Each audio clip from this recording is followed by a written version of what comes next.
The man lit the paper and tossed it into the trash can. As the flames grew larger, he kicked the trash can over. He needed to grab the attention of the people across the hall before the assassin found him. Seeing his plan succeed, Tom frantically mimed dialing a phone. The people across the hall seemed to notice the commotion in the room, but just then, the assassin caught the scent of burning. He grabbed a fire extinguisher and raced toward Tom's room, following the smell. Suddenly, the killer halted. He saw someone burst out of the opposite room. It was Tom, the very man he sought. Their eyes met briefly before Tom bolted, but the killer didn't pursue him. Instead, he immediately extinguished the flames, spotting the person across the hall dialing a phone. He waved him off urgently, then he quickly mimed making a call himself, signaling that firefighters were on their way. And just like that, Tom's only chance for help was effortlessly thwarted by the killer. Tom, having escaped, dashed straight into the main server room, attempting to upgrade his access card's privileges. He could hear the killer approaching, drawn by the sound.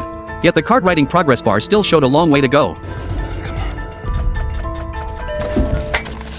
Fortunately, the killer detected nothing unusual. After scanning the room, he turned and left immediately. Tom quickly crawled out from under the desk and used the system to deactivate every access card except his own. Seeing Operation Successful flash on the screen, he immediately cut the card writer's data cable. Only then did he breathe a sigh of relief. Sure enough, the killer was blocked at the first door. The repeated beeps of access denial enraged him completely. Tom watched him now like a monkey performing tricks. After everything tonight, the time for counterattack had finally come. He flipped over the desk again and cut power to the entire floor. Using his own access card, the only one still functional, he slipped silently back into the office area. To his surprise, his boss Alan was also working late. The woman on the sofa was Alan's secretary. Tom intended to borrow their phone to call the police. This move left the other man momentarily bewildered. But before he could explain, the sound of someone smashing the door came from outside.